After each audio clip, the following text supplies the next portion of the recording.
ሰበር ዜና ትግራይን ከኢትዮጵያ ለመገንጠል ጊዜው አሁን ነው ሲሉ ጀነራል ክንፈ ዳኘው እየተናገሩ ይገኛሉ። የህወሓት ከፍተኛ አመራሮች የትግራይ የተወረረ መሬትን እናስመልሳለን ሲሉ እየዛቱ ይገኛሉ። የኢራንና የእስራኤል ጦርነት ደግሞ ዳግም ሊያገረሽ ነው እየተባለ ይገኛል። እንዲሁም ደግሞ በዓለም ላይ ደግሞ ስጋትን ፈጥሯል። በተያያዘ ዜና የኢራኑ ፕሬዝዳንት የሥራ መልቀቂያ ማቅረባቸው ተሰምቷል። እኔን የሚያሳስበኝ መራጩ ሳይሆን ተመራጩ ነው ሲሉ የኢትዮጵያ ጠቅላይ ሚኒስትር ዶክተር አብይ አህመድ በትላንትናው 7ኛ ጠቅላላ ምርጫ ወቅት በሰጡት ቃል ስጋታቸውን ገልጸዋል። ዓለም ላይ በየዕለቱ የማይሰሙ ጉዶች የሉም። መሽቶ ሲነጋ ተውሎ ሲከረም በየሰዓቱና በየጊዜው አዳዲስ አጀንዳዎችና አዳዲስ ወሬዎች አሉ።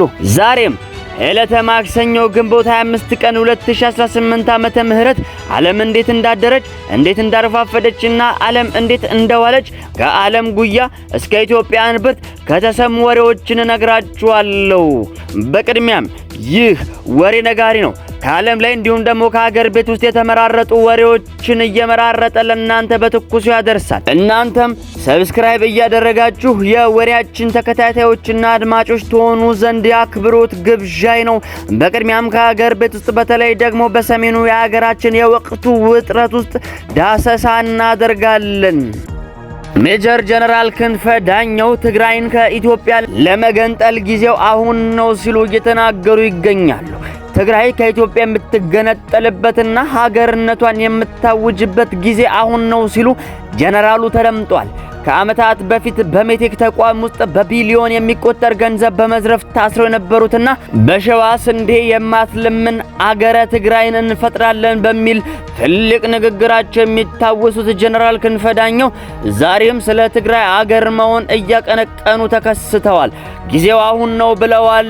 ስለ ሻቢያም በሰፊው ተናግረዋል። ትግራይን ከኢትዮጵያ ገንጥለን ሀገር እናደርጋለን በሚል አነጋጋሪ አቋማቸው የሚታወቁት ሜጀር ጀነራል ክንፈ ዳኘው ዛሬም የትግራይ ሕዝብ የኤርትራን ፈለግ መከተል አለበት ብለው ብቅ ብለዋል። ከእስር ተፈተው መቀሌ ከገቡ በኋላ የትግራይን መገንጠል አበክረው እያቀነቀኑ የሚገኙት እኒሁ ጀነራል ጊዜው አሁን ነው ብለዋል። ትግራይ ከኢትዮጵያ ጋር ለመቀጠል የምትችልበት ጊዜ አብቅቷል ያሉት ጀነራሉ ህወሓት መራሹን የመመከት ትግል ሀገር ለማዋለድ መጠቀም አለብን ሲሉም ተደምጧል። ከዚህ ቀደም የትግራይን ሀገር የመሆን አቋማቸውን ለማንጸባረቅ ኢትዮጵያዊነት በሽታ ነው ያሉት ጀነራሉ ዛሬ ደግሞ የመወሰኛው ጊዜ አሁን ነው ማለታቸው እያነጋገረ ይገኛል።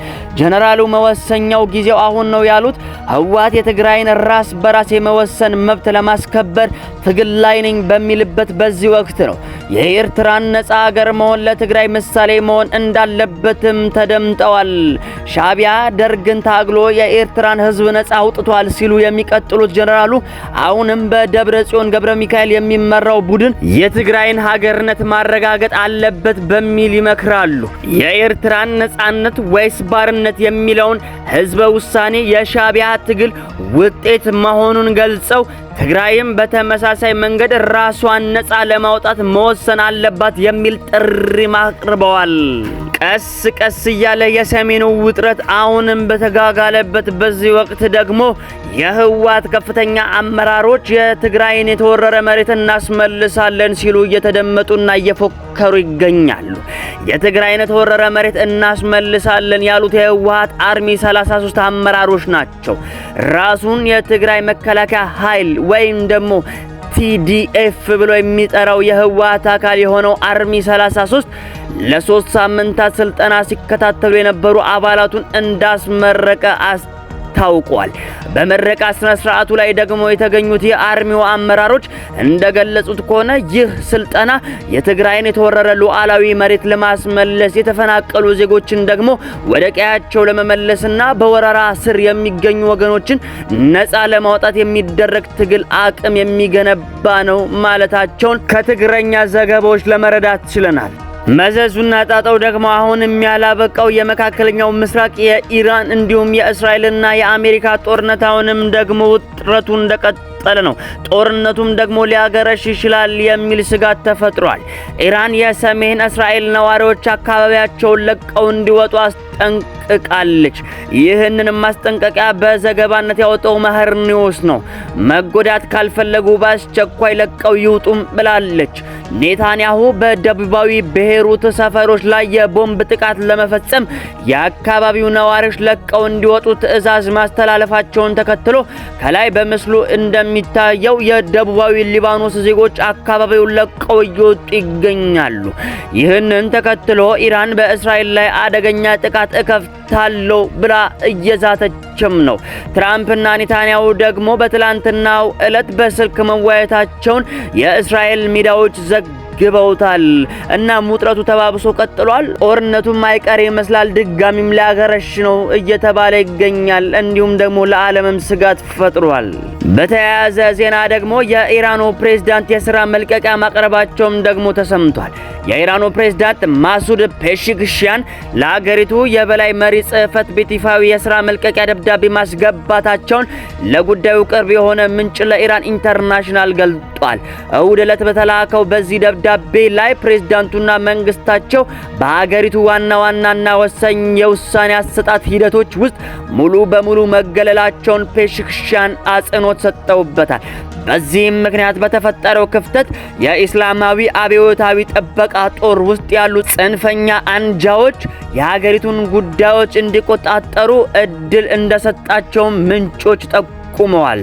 ፕሬዝዳንቱ አክለውም በእንዲህ ያለ አስቸጋሪ ሁኔታ ውስጥ መንግስትን መምራትም ሆነ ህጋዊ ኃላፊነታቸውን መወጣት እንደማይችሉ በመግለጽ በአስቸኳይ ከስልጣናቸው ለመልቀቅ መጠየቃቸውን በደብዳቤያቸው ታውቀዋል። የሀገራችን ጠቅላይ ሚኒስትር ዶክተር አብይ አህመድ በትላንትናው የጠቅላላው 7ኛ ሀገራዊ ምርጫ ወቅት ደግሞ መራጩ ህዝብ ሳይሆን ተመራጩ አካል ነው የሚያሳስበኝ ሲሉ ስጋታቸውን ገልጸዋል።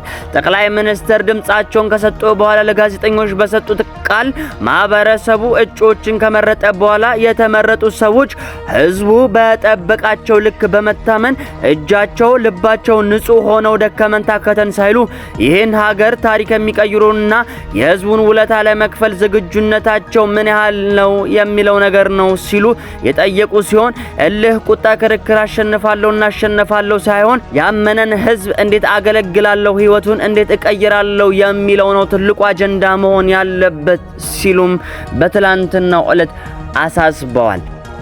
ውድ አድማጮቼ ዓለም እንግዲህ እንደዚህ አድራለች። ኢትዮጵያ እንግዲህ እንደዚህ ትላንትናውን የ7ኛው ሀገራዊ ምርጫ በሰላም አጠናቃ አድራለች። ዓለምም እንደዚህ ከርማለች። ይህ ወሬ ነጋሪ ነው። በየጊዜውና በየሰዓቱ ከዓለም ላይ እንዲሁም ከሀገር ቤት ውስጥ የተመራረጡ ትኩስ ወሬዎችን ለእናንተ ያደርሳል። እናንተም ሰብስክራይብ እያደረጋችሁ የወሬያችን አድማጮች ትሆኑ ዘንድ ግብዣይ ነው። ለዛሬ ከዓለም ላይ እንዲሁም ደግሞ ከሀገር ቤት ውስጥ ያገኘናቸውን ወሬዎች እነዚህን ይመስላሉ። ሼር እያደረጋችሁ ለወዳጅ ዘመዶቻችሁ ማጋራትን እንዳትረሱ። ለዛሬው የነበረን ወሬያችን ይህንን ይመስላል። በሰላም ዋሉ፣ በሰላም አምሹ፣ በሰላም እደሩ። ጤና ይስጥልኝ።